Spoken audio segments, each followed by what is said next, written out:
Before we get going into your Hockey IQ podcast episode, I want to thank our sponsor, Rapid Shot. Rapid Shot is the smart shooting lane. It's like a batting cage for hockey players. Very cool. Tracks your shot in three ways: accuracy, shot speed, and reaction time. Easy to use.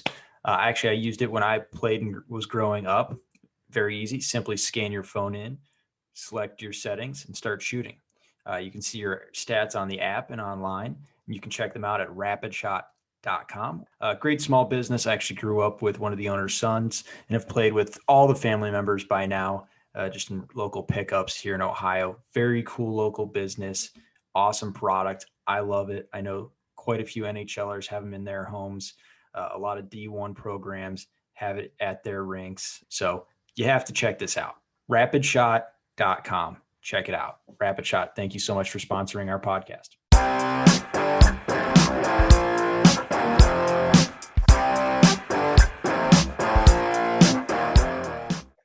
On the Hockey IQ podcast today, we bring on Matt Deschamps. Hopefully I got the last name correct, but Matt, happy to have you on. I appreciate it very much. I was really excited. I've listened to your podcast a lot, and the guests that you do have on are the conversations that you guys have is really enlightening. And so, for me to be able to get on with you is awesome. Man, we have an exciting lineup here, so let's get straight into it. You and I talked a lot about scanning in the past, personally. So talking about processing and taking in information is absolutely critical element, and something massive to even what you guys look for when you're identifying talent. Curious on starting at the basics here of how to take in information. How are you guys going about? How are you focusing on taking in information so players can then make decisions and then execute on those decisions to truly play the game at a very high level? I mean, it's so important to player development and having quote unquote IQ, hockey IQ is being able to take in information, process it, and then make a decision based upon what you're seeing. I think it always started like when I was a kid. It was, head on a swivel.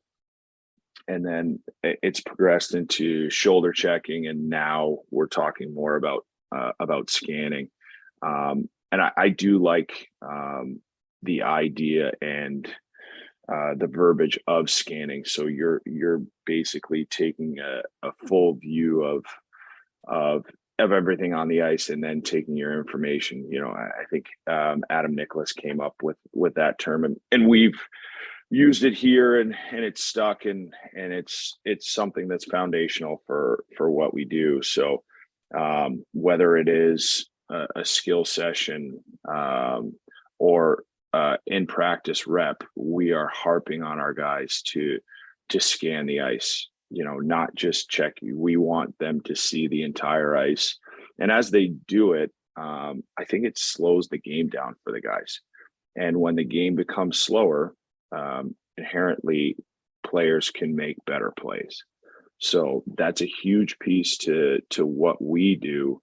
And in talking to our players is how much information are you taking in?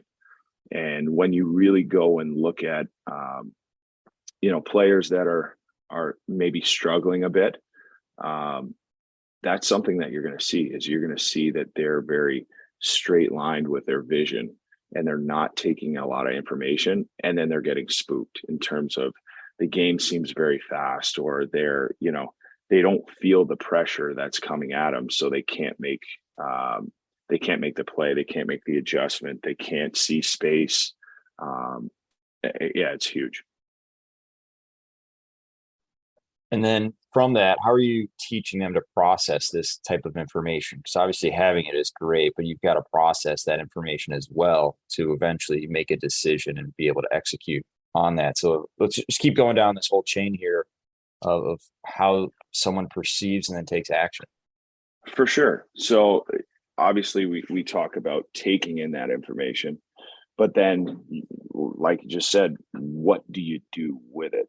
And I think that has a lot to do with, the way that your team plays systematically. Do you know in the environment what you're supposed to do. And then the other thing is it's really done a lot through video. We'll sit down with players individually and we'll go over. I think a big thing, and especially talking about D, is on retrievals. When they're going back to retrieve a puck, they're taking in information and you can see it clearly on video. And then you talk to them afterwards. You say, a guy, he's picking up the puck in the corner and he can take the net. He's got room to do so. Maybe the forechecker is coming down the wall and he chooses to cut back. Really that's just showing that he didn't take enough information. So what we would do is we would go over, we'd watch that clip, we'd talk through it. And then, in practice, we'd put them in environments where now they have to again, take that information and let's see if they can make a different decision, a better decision. And then on the ice, we have iPads on the ice. We have everything filmed. So we can go and instantly talk to them about the read. And then we're going to put them in the environment again and again until they get it. So it sounds like from an activity standpoint of what you're deciding to work on, it's less about the drill and more about the reads and the environment itself that you're creating. Is that correct? That is 100% correct. I think a lot of times we put players in drills where I always talk to our guys about, the quote from Allen Iverson, we're talking about practice, not a game, practice. And I think when we're installing drills, they're just doing the drills. A lot of times cones are out, apparatuses are out. There's no real reads for that. You have to put the players in environments that resemble the game and what's going to happen in the game. So a lot of times what we do is we put pressure on them. Even in skill sessions, we'll have opposition against them. We'll put constraints on them. Our staff is really big on competitive games and ones that mirror what we're trying to accomplish, whether it is breakout, forecheck, ozone, whatever. But we're huge on that rather than the static drill, just to go and get a rep of collecting a puck, getting the net, and passing to your wing. I think you have to have the pressure and you have to have the organic environment to really grow in those reads. Interesting. So I feel like most coaches and even players and parents, probably when they hear skill drills, are thinking just basically like lines in a corner or 3 lines on the goal line, and we're going to go down or make this cut around this apparatus, this object on the ice, and build skill that way. And you're saying, no, we're not doing that. Is there a reason behind that? Again, it comes back to the original part of what we're talking about is making reads and scanning and having an environment where it more resembles a game. I think that's huge. And when you have tires, when you have things you have to jump over and you got to do a spin, or you got to slide on your elbow or whatever it is, it doesn't represent what the environment of the game. And at the end of the day, that's what we want to teach. That's what we want to work on is creating skill within the game, not skill that isn't translatable. Maybe it's something that you can do in your garage, but when it actually comes to the game, that's what we want to work on. So what I'm understanding is you're thinking that the traditional, like on the goal line, we all go down with apparatus, creates a practice player because the player can't recall it in the situations where they actually need to perform it during a game. And that's what we're seeing. We're seeing a lot of that now. We're seeing a lot of players that can, and I'm talking more about from a dad point of view now, because I've got two sons that are 13 and 10 that are in the game, and you're seeing all these kids that can skate amazing. They have unbelievable hands, and they can shoot the lights out. But when you drop the puck and the game is played, the sense, the being able to see time and space, and use your teammates is what you don't see. And a lot of that does come from the isolated skills of going through apparatuses and just going around and doing drills. I think you think about how skilled players, like from older times, that in Minnesota, they have so much access to ice. They're on the ponds or on the backyard rinks with their buddies. Like, that's where you really become skilled, is where you're just playing in those free environments. And we as coaches, we can do that, but with structure and with an end zone or an end result in mind. It just takes some time to really think it out of really what you want out of it, and then build backwards in a drill or in a game. So I want to go backwards, and then we'll touch on that point forwards. And where I want to go with this is, you talked about and mentioned briefly that you actually have iPads on the ice. Are these on benches, or does each coach have an iPad that they're grabbing and filming a rep? How does that work for you, or how do you best show it to players and have those conversations on the ice? So we have it twofold. So we have a coach on the ice, and again, I'll give Adam credit. Adam was a big proponent of this. So we'll have a coach on the ice that actually is filming, and then he'll talk to the players in line. And then we have all our practice filmed, and we pretty much have a live stream down to the iPad. So a big one for me is a line rush against A, because obviously I coach the D. The two defensemen can take a line rush and then get back to me in line, and I can show them right away. I can show them the rep, and then we can talk through it, and then they go again. And that visual and then the feedback makes the adjustment happen so much faster when they can see themselves. Well, the video doesn't lie. Nope. That is an all-encompassing thing when you can see yourself and you think you did well, and then you watch the video and you're like, maybe I didn't do it as good as I thought I did. Suddenly it just clicks. I can get behind that any day.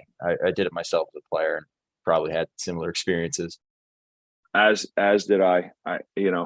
When thinking about it, I thought I was a really, really good. And then going back and watching some of my old games, I could have used a few years with the steel for sure. That's excellent. Where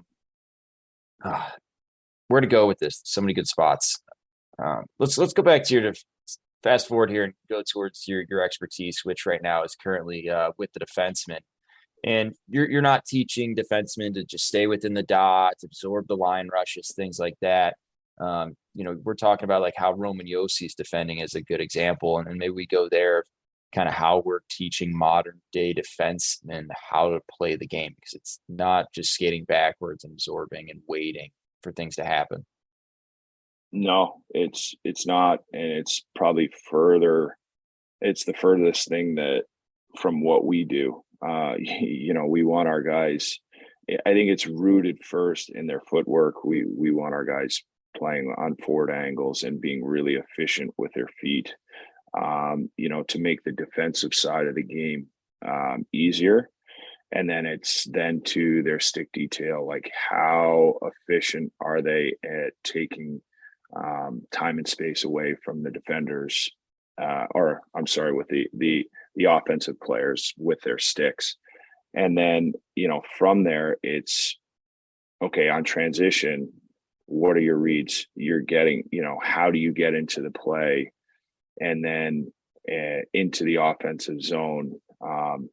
Again, talking about reads, scanning the ice to be able to see when you can activate into the rush down into the zone, and really just be more creative and more active offensively in the zone than traditionally just standing at the point and getting a low to high where you're just gonna throw a puck to the net. We really value high percentage chances. So for us, you're not going to see us just throw pucks in from the high elbow. And that's that speaks to the way that we play, but it's why I think the D that are with us really enjoy being here, is because they have the ability to activate and be more creative in the offensive zone. So breaking this down and starting with the defense side of first, right? They are defensemen, Mm-hmm. so they got to stop the play. You talked about footwork first and using forward angles to defend. So actively and proactively going after players and taking away time and space. I'm assuming that that's exactly what you referred to when you're talking about Roman Yossi's modern day defense. Yes. Yeah, correct. I mean, I've been fortunate to be on the ice with him a few times, and if I was in Switzerland with him, and I don't think he'd mind me saying, but if you're just going to do edge work and things like that, like you're like, he's all right. But then once you drop the puck, he is incredible, absolutely incredible, because of the way that he reads the game, how smart he is with his stick, and he's also really, really explosive, skating, forward, and you'll see him angle a lot of guys forward. He's got a great stick, and I talk to our guys all the time about modern day defensemen that also defend against top players in the league. And I think that's the mark of a true elite defenseman is, yes, this guy can put up 60 points, but he's going to go up against the top lines in the league and be really effective in his defending. There's we kind of joke about a term with our guys, and we call, tease guys, and we say, you're an offenseman, where it's all just about offense, and then trying to find that balance and teach the guys to really value the defending side. And when they do, sure enough, they end up getting more offense out of it, because they're quick to close. They're hard on pucks. They'll get into not necessarily body, but into hands to separate players from pucks, and then they're going on offense. So there's no disconnect between, I made the pass and just get it to the forward. It's, I may be leading the rush. I could be taking this puck and just going with it, not just, did my job. Now I can float up the ice and hang out at the blue line. The days of watching the play go north after you've made your outlet pass is pretty much over. Like the modern game, you want to have as many numbers as possible in the rush. So after that pass, it's actually more important what you do next, what you do off puck. And we talk about it all the time, is the habits away from the puck set you up for success. Whether it's, activating as a weak side D, how are you going to do it? What's the read? Or if you're the D that is in line rush and has the puck, trying to find your teammates, trying to create 2-on-1s, and the approach to do that. So yeah, what we do too is we make, in practice, we make a lot of guys interchangeable. Forwards need to be taking line rush and a line rush against, and the D need to be in, line rush during practice. So when they get in those environments in the game, there's recall, they're comfortable. I remember when I was playing, if I got a puck below the dots, I had no idea what to do in the offensive zone, like zero, just get it off my stick, because the only thing that I had recall of was getting a puck at the point and maybe running on the blue line and shooting. But down low, I had no clue. And we want to make sure that our players are well versed and are able to be in those environments so they're comfortable when they activate and they're down below the goal line. Awesome. And this kind of carries itself into the idea of playing fast, which playing fast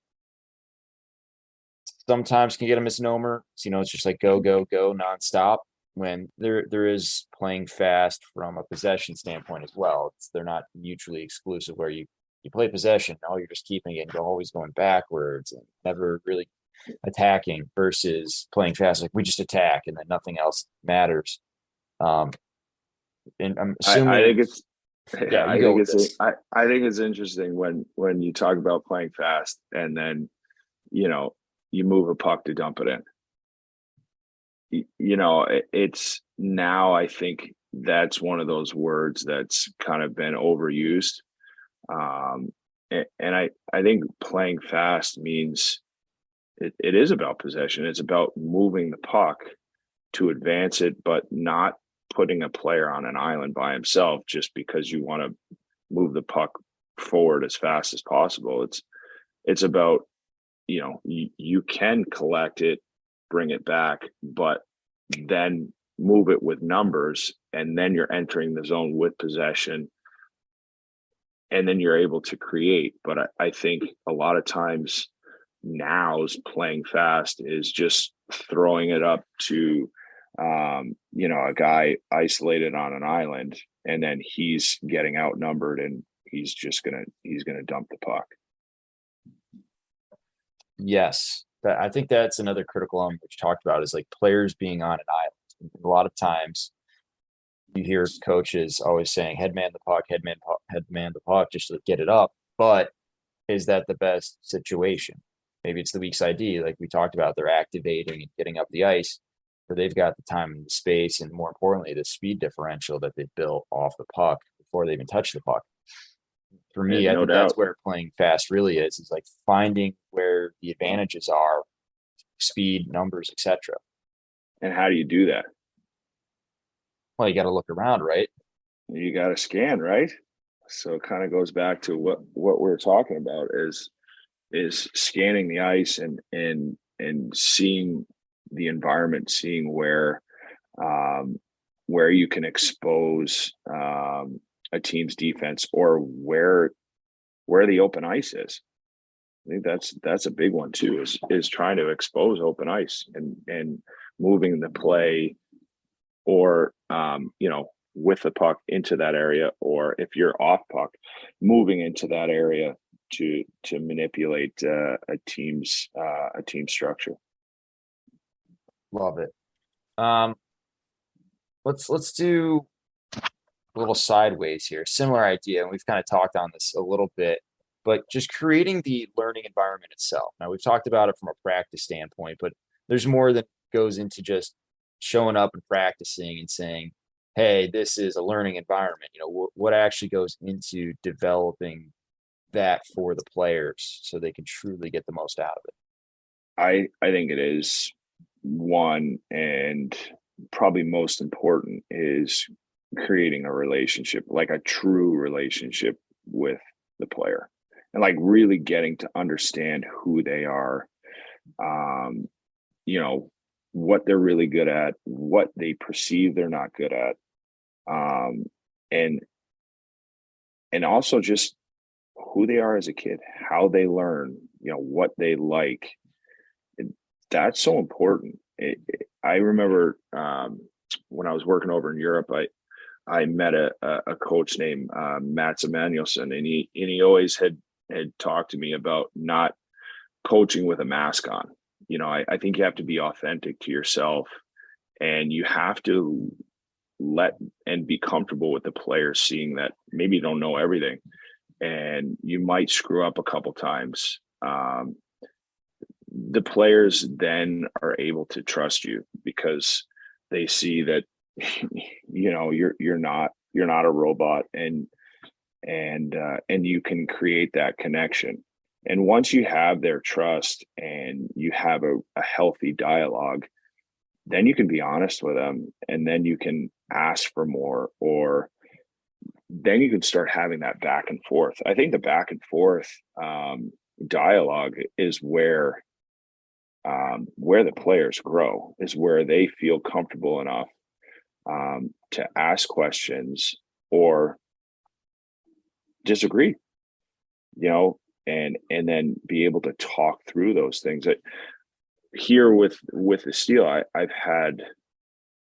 I've been so fortunate with the group of D that I've had year to year, and being able to create those relationships where a player can say, yeah, coach, like, I don't know if I really like that read because of X, Y, and Z.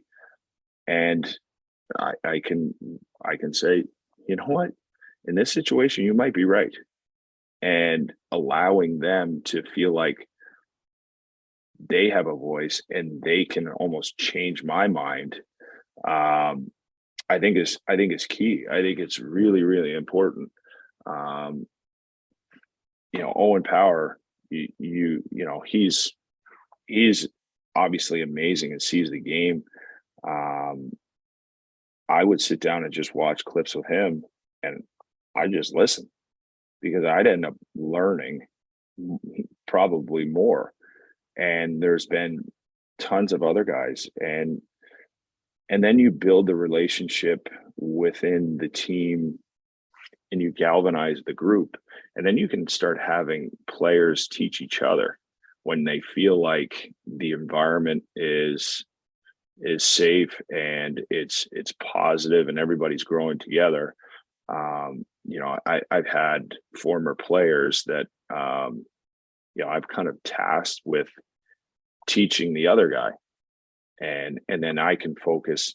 I'd pair them together. One guy would be veteran, the other guy would be a more of a newer player, and so that would give the player that is the veteran, give him ownership, but also, like, he's got to teach, so he's got to be on his own details too. And I thought that has been really effective. But for me, I do think it's building the relationships first, and then growing from there. I love that element where the player teaching needs to raise their own standards. And this comes back to, I think, every single coach, like, they're way better at playing the 1 to 3 years after they stop competitively playing, because they're like, oh yeah, I got to actually do the detail I'm talking about. I can't just, like, say it and then not do it. Or they're picking up all these little details where they're trying to help a player, or they're trying to figure out, okay, why is this player struggling? Oh, it's because of this. Well, now I add that to my game as well. And it's just a great way to go about it. It's not just coming from the coach, but also from everyone around you. So now you've got the whole environment where, hey, I want to make you better because it makes me better, which makes our entire team better, and just continues to grow and builds off each other. It's like a catch-22 on the way up. It was the year that we won it.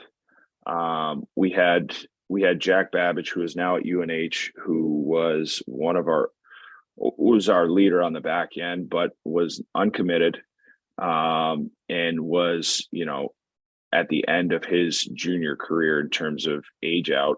And then we had Ian Moore, who had played prep school the year before, and ended up being I believe a 4th round draft pick, going to Harvard. Ian ended up going to play World Juniors, but Ian's details coming from prep school just weren't there yet. And when you talk to Ian actually gives Jack the credit.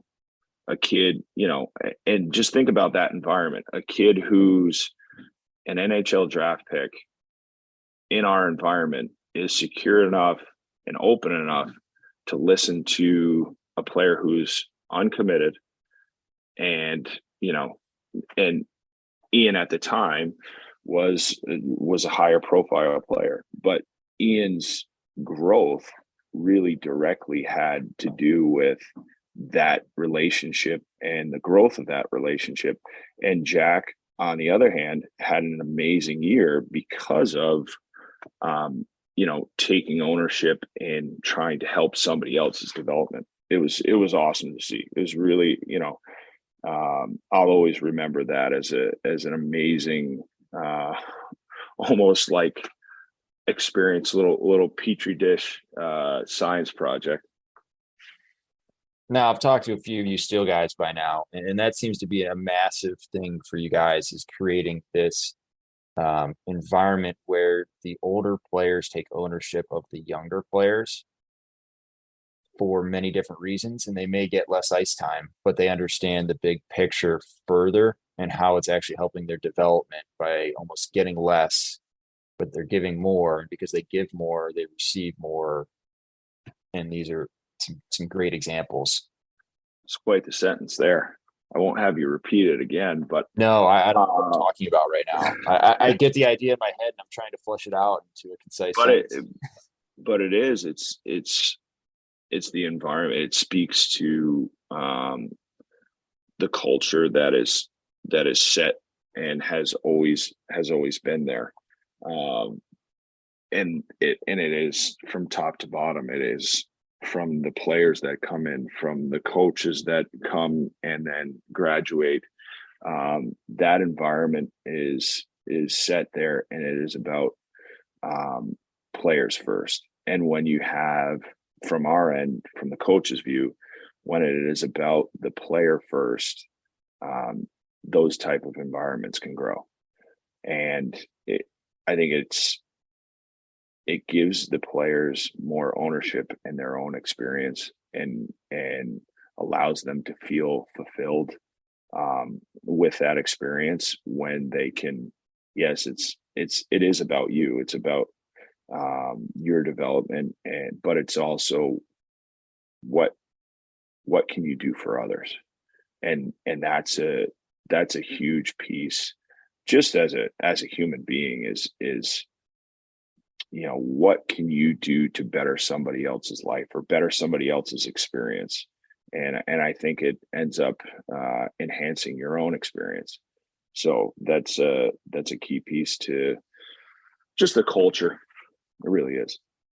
That's awesome. Helping others helps you on so many different levels. That's fantastic. You'd mentioned with Owen Power, you were watching video, and I feel like when I talk to a lot of players and their experiences with video, it's a lot of like, I'm just making sure I'm not the one screwing up in the video. Otherwise, I'm falling asleep over here.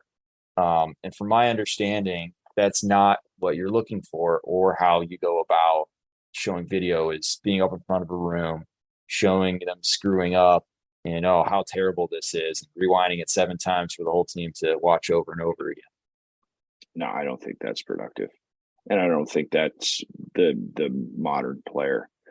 These kids all love watching the game, and there's no good reason to blow a kid up in front of his peers. Nothing's good going to come out of that. I think the real learning comes, when you have individual sessions, when you just sit down and you just ask a kid, what did you see here? And you guys talk through it. But I think they do turn off if you're just going and you're the only voice in the room. At a certain point, if you're trying to teach and everything is negative and you're the only voice in the room, the earmuffs are going to come on at some point. And I think about that when I was a player, I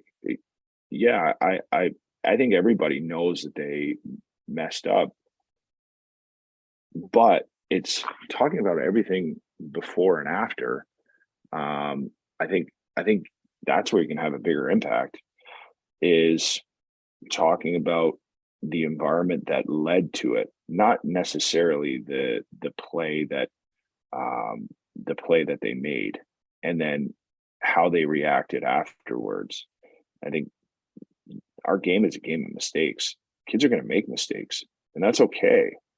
But how, you know, how it led up to that, and then what happens afterwards is probably more important.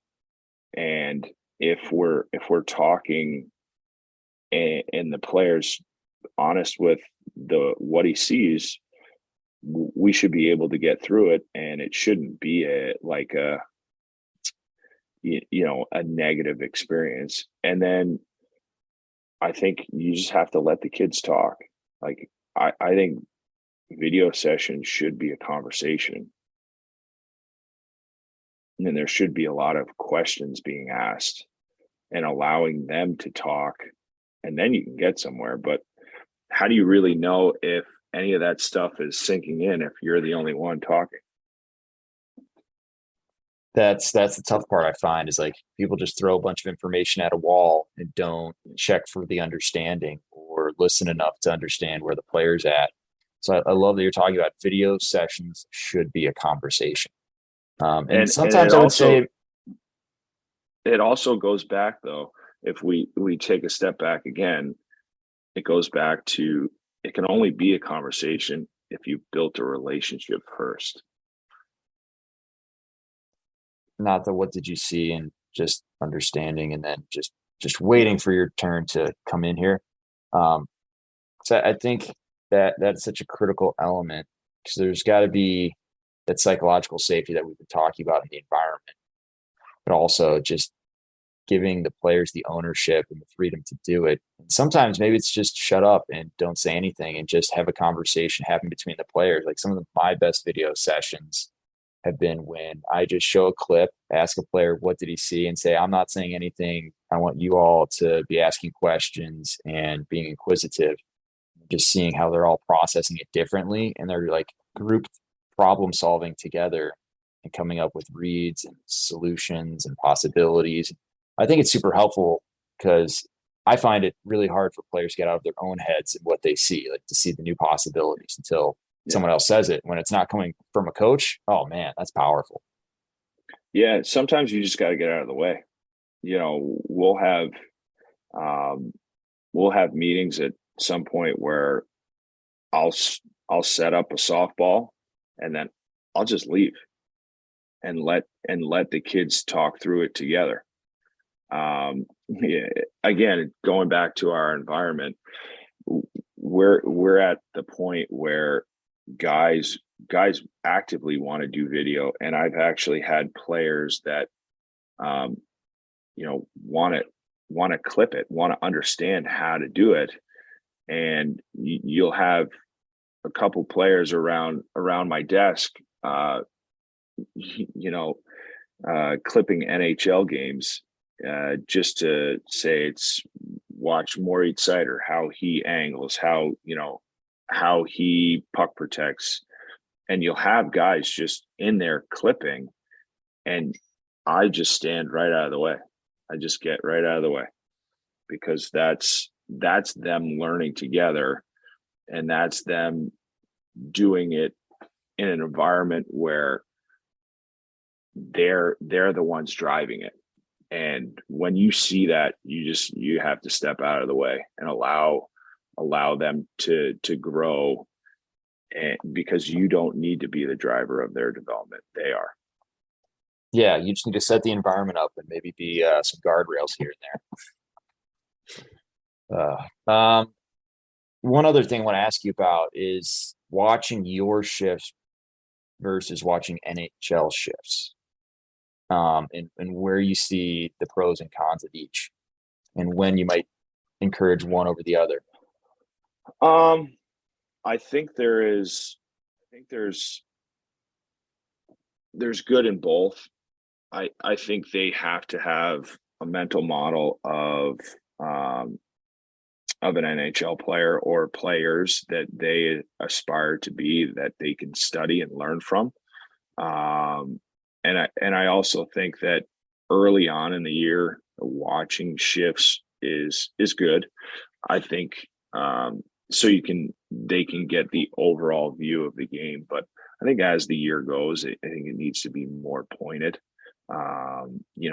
If a player needs help with line rush against, I think it's more pointed where the video goes just to that focus point, and then you would match it with that player comparable, that NHL guy that they look up to.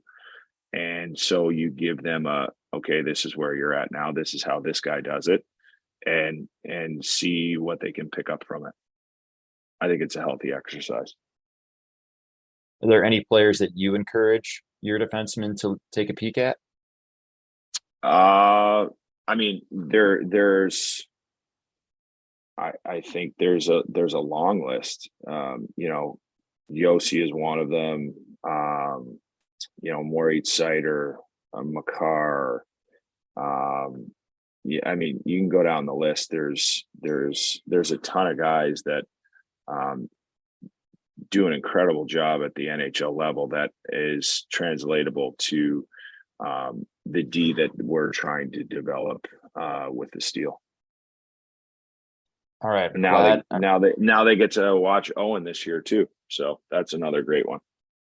Yeah, feed it back into the program, right? But I love how you picked Yossi and Seider, because those are the two guys I used on my presentation for the 2022 Columbus Hockey Coaches Summit. So shout out to everyone to go watch that on YouTube. Two good guys to watch for sure. All right, so we have lots of areas to go, but I want to wrap this up with something very specific for the nerds out there around developing your penalty kill. Because obviously the schemes are going to be different, but you can build some major key items into your PK that translate no matter where your players go next. Yeah, I think it is the mindset and the habits of those players within the penalty kill environment.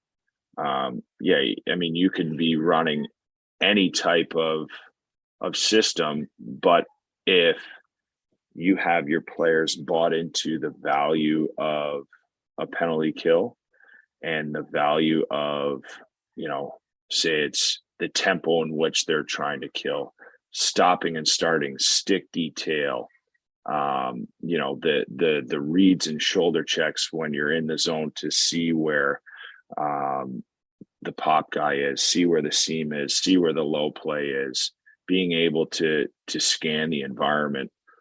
Those are huge. And then it is really about, like, can you get the players that are on your penalty kill to value killing as much as they would valuing being on the power play? If you can get a player to feel the same type of energy that they would if they had a successful power play and they scored, if you can get it flipped on the other side and those players feel that same type of energy when they're able to have a 2-minute kill and be really successful, I think that's where things can go in the right direction for your special team is being able to make sure that the players feel like their investment to the kill is having a direct connection to the success of the team. And I will throw out there that I think the players that love the PK and being, haha, I got you, you didn't get anything on this, probably love the game more than any other. There's just something with that. Yeah, I think there is something to that of that's the compete in players. That's the grit coming out in players. And when you can put them in an environment where they really value that, you're going to have a competitive group. Yeah, sounds like Brad Marchand right there. He'll go on. Yeah, I'll take a few of those all day long. Awesome. Well, Matt, this has been a fun conversation. I know we'll have you back on in the future here, but I want to give you 2 minutes to shout out, talk about anything you want. Floor is all yours to take it wherever you want. Hell, you can even talk politics, which would be a terrible decision, but you can do it. No, you're not going to hear that out of me. No, I think this platform is amazing. All of us have down times in our, within our work life or personal life where we can invest in trying to learn, grow, get better. Everybody talks about now having, a growth mindset. Well, being able to put in your ear pods and listen to someone like yourself that's having amazing guests that you can grow from is a great opportunity and something that we need to continue to take advantage of. And it doesn't have to be hockey. It can be a certain educator. It can be from baseball. It can be from soccer. It can be from basketball. You just have to find outlets that allow your mind to run, allows you to think outside the box, because as hockey coaches, we get so conditioned into our day-to-day and what the current game is like. But to really grow and start being progressive, you have to look outside of our game for new influences. And I think being confident enough to find inspiration outside of our game can really help the development of you as a coach and the development of your players, because other sports honestly do things better than we do. And it's about us going out and trying to find what are the things that they're doing that we can apply to how we're doing things within our sport to make ultimately to make the game better, to make the players better. Well said, sir. I joke with Dan all the time. I'm like, sooner or later, the Hockey IQ newsletter is just going to become a soccer piece from how many times I take concepts from there and just plop them in. But no, I know some very high level development folks in the game, and I know you know some similar folks or the same folks, and they really just do not listen or watch much hockey anymore. They're just trying to steal from other sports because the concepts are very applicable. So love that. I want to thank you, Matt, so much for coming on. It's a fantastic conversation. Looking forward to another future one and in due time. Absolutely. Anytime is my pleasure. And I really appreciate you having me on.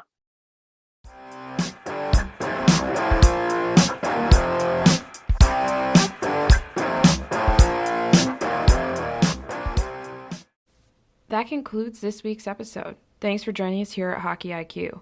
If you haven't already, take a quick moment to hit that subscribe button, give us a thumbs up, and drop a review. If you want to be a great teammate, even recommend us to a friend. You can follow us at Hockey's Arsenal on Twitter and Instagram. Check out the website, hockeysarsenal.com, where you can subscribe to the weekly newsletter. You won't regret it. Catch your buttes here next week for a brand new episode.